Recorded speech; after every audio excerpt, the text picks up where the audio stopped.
বিএনপির ২৯ নেতাকর্মীর বিরুদ্ধে জামায়াতের মামলা। বিজিবি বিএসএফের পতাকা বৈঠকের পরও মিলছে না নিখোঁজ বাংলাদেশি যুবকের সন্ধান।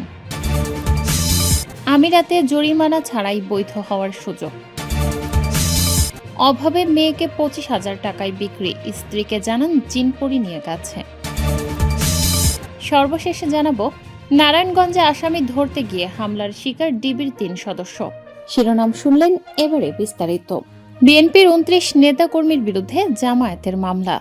নেত্রকোনার পূর্বধলাই উপজেলা বিএনপির ২৯ নেতাকর্মীর নাম উল্লেখ করে এবং অজ্ঞাতনামা আরও ২০ থেকে ২৫ জনকে আসামি করে আদালতে মামলা দায়ের করেছে বাংলাদেশ জামায়াতে ইসলামী। মঙ্গলবার নেত্রকোনা আদালতে উপজেলার হোগলা ইউনিয়ন জামায়াতের সভাপতি এমদাদুল হক আকন্দ বাদী হয়ে মামলাটি দায়ের করেন। মামলা সূত্রে জানা যায়, চলতি বছরের ২০ মে উপজেলা পরিষদ হলরুমে কোরবানির পশুর হাটের ইজারা সংক্রান্ত ডাক চলাকালে প্রথম দফায় হামলার ঘটনা ঘটে। এর জেরে একই দিন বিকেলে আগিয়া বাজার এলাকায় দ্বিতীয় দফায় সংঘর্ষের ঘটনা ঘটে। অভিযোগ অনুযায়ী আসামিরা সংঘবদ্ধভাবে হামলা চালিয়ে বেশ কয়েকজনকে মারধর করে গুরুতর আহত করেন। আহতদের মধ্যে একজনের শারীরিক অবস্থার অবনতি হলে তাকে উন্নত চিকিৎসার জন্য ময়মনসিংহে পাঠানো হয়। বাদী পক্ষের দাবি, হামলার সময় কয়েকটি দোকানপাটে ভাঙচুর ও লুটপাট চালানো হয়। পাশাপাশি একটি মোটরসাইকেলে অগ্নিসংযোগ করা হয়। এতে উল্লেখযোগ্য পরিমাণ আর্থিক ক্ষয়ক্ষতি হয়েছে বলে মামলার আর্জিতে উল্লেখ করা হয়েছে। আদালত অভিযোগটি আমলে নিয়ে বিষয়টি তদন্তপূর্বক প্রতিবেদন দাখিলের জন্য পূর্বধলা থানাকে নির্দেশ দিয়েছেন বলে বাদীপক্ষ জানিয়েছে। এ বিষয়ে পূর্বধলা থানার ভারপ্রাপ্ত কর্মকর্তা মোহাম্মদ আবদুল্লাহ আল মামুন বলেন, মামলাটির বিষয়ে এখনো আমরা আনুষ্ঠানিকভাবে কোনো নথিপত্র পাইনি। আদালতের নির্দেশনা বা সংশ্লিষ্ট কাগজপত্র থানায় পৌঁছালে আইনগত প্রক্রিয়া অনুসরণ করে প্রয়োজনীয় ব্যবস্থা গ্রহণ করা হবে। বিজিবি বিএসএফ এর পতাকা বৈঠকের পরও মিলছে না নিখোঁজ বাংলাদেশি যুবকের সন্ধান। সিলেটের জকিগঞ্জ উপজেলার উত্তরকুল সীমান্ত দিয়ে ভারতে প্রবেশের ৩ দিন পরও ডিপজল আহমেদ বয়স ২৫ নামে এক বাংলাদেশি যুবকের সন্ধান মেলেনি। এ ঘটনায় বৃহস্পতিবার বর্ডার গার্ড বাংলাদেশ ও ভারতীয় সীমান্তরক্ষী বাহিনী পতাকা বৈঠক করেছে। তবে ২.৫ ঘণ্টা ব্যাপী ওই বৈঠকেও নিখোঁজ যুবকের বিষয়ে কোনো তথ্য দেয়নি বিএসএফ। এ ঘটনাকে কেন্দ্র করে সীমান্ত এলাকায় উত্তেজনা ছড়িয়ে পড়ে। বৃহস্পতিবার সন্ধ্যায় স্থানীয়দের মধ্যে উত্তেজনা দেখা দিলে জনপ্রতিনিধি ও প্রশাসনের আশ্বাসে পরিস্থিতি স্বাভাবিক হয়।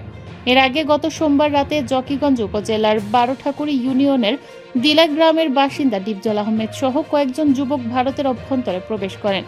ফেরার পথে বিএসএফ সদস্যরা তাদের ধাওয়া করলে অন্যরা বাংলাদেশে ফিরে আসতে সক্ষম হলেও ডিপজল নিখোঁজ হন। স্থানীয়দের দাবি, বিএসএফ এর গুলিতে ডিপজল নিহত হয়েছেন। তবে বিএসএফ এ অভিযোগ অস্বীকার করেছে। এই ঘটনায় ক্ষুব্ধ স্থানীয়রা মঙ্গলবার ভারতের এক নাগরিককে সীমান্ত এলাকা থেকে বাংলাদেশে নিয়ে আসেন। পরে বুধবার বিজিবির মাধ্যমে তাকে বিএসএফ এর কাছে হস্তান্তর করা হয়। বৃহস্পতিবার এ বিষয়ে বিএসএফ এর সঙ্গে পতাকা বৈঠক করে বিজিবি। সন্ধ্যায় জকিগঞ্জ ব্যাটালিয়নের অধিনায়ক লেফটেন্যান্ট কর্নেল মোহাম্মদ জুবাইর আনোয়ার গণমাধ্যমকে জানান, ডিপজলের নিখোঁজ হওয়ার ঘটনায় বিএসএফ এর সঙ্গে কয়েক দফা পতাকা বৈঠক হয়েছে। সর্বশেষ বৈঠকটি ২.৫ ঘণ্টা ব্যাপী অনুষ্ঠিত হয়। তিনি বলেন, বৈঠকে বিএসএফ জানিয়েছে সীমান্তের ওপারে কোনো গুলির ঘটনা কিংবা ডিপজলের নিখোঁজ হওয়ার বিষয়ে তাদের কাছে কোনো তথ্য নেই। ডিপজলের অবস্থান সম্পর্কে নিশ্চিত তথ্য জানতে আমরা সর্বাত্মক চেষ্টা চালিয়ে যাচ্ছি। বিএসএফও বিষয়টি অনুসন্ধান করবে। বারোঠাকুরি ইউনিয়ন পরিষদের চেয়ারম্যান মহসিন মর্তুজা চৌধুরী টিপু বলেন, বিএসএফ প্রথমে মরদেহ হস্তান্তরের কথা বললেও পরে তা অস্বীকার করেছে। আমিরাতে জরিমানা ছাড়াই বৈধ হওয়ার সুযোগ। আঞ্চলিক অস্থিরতায় ফ্লাইট বাতিল হওয়ায় সংযুক্ত আরব আমিরাতে আটকে পড়া বিদেশি নাগরিকদের জন্য ৩০ দিনের বিশেষ সময়সীমা ঘোষণা করেছে দেশটির সরকার। এর ফলে আগে থেকে জরিমানা মওকুফ সুবিধা পাওয়া প্রবাসী বাংলাদেশীয় দর্শনার্থীরা আগামী ৯ জুলাই পর্যন্ত কোনো আর্থিক দণ্ড ছাড়াই নিজ দেশে ফেরা অথবা ভিসা নবায়নের সুযোগ পাবেন। আমিরাত সরকারের federal authority for identity, citizenship, customs and port security এক গবেষণায় নতুন এই নির্দেশনার বিষয়টি নিশ্চিত করেছেন। সংস্থাটি জানায়, গত ১০ জুন থেকে শুরু হওয়া এই বিশেষ ছাড় চলবে ৯ জুলাই পর্যন্ত।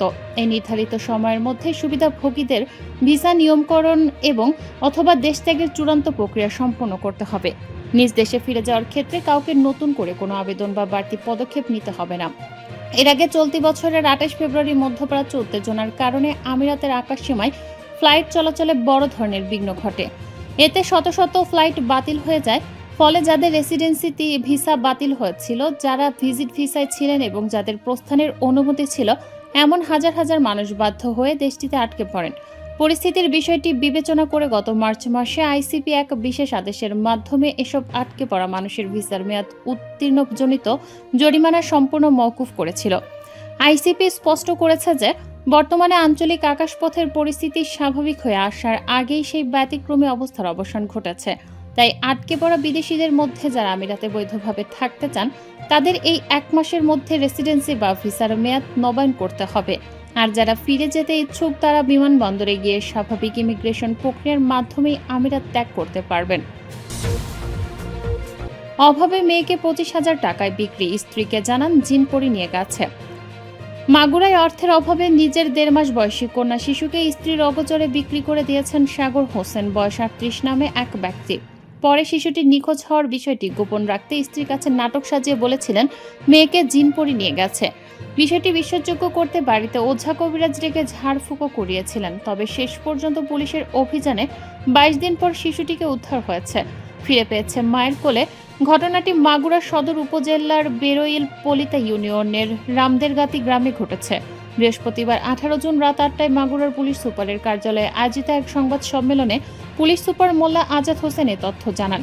সংবাদ সম্মেলনে বলা হয়, গত 27 মে পবিত্র ঈদুল আজহার আগের দিন সাগর হোসেন তার নবজাতক কন্যা টুকটুকিকে বিক্রি করে দেন।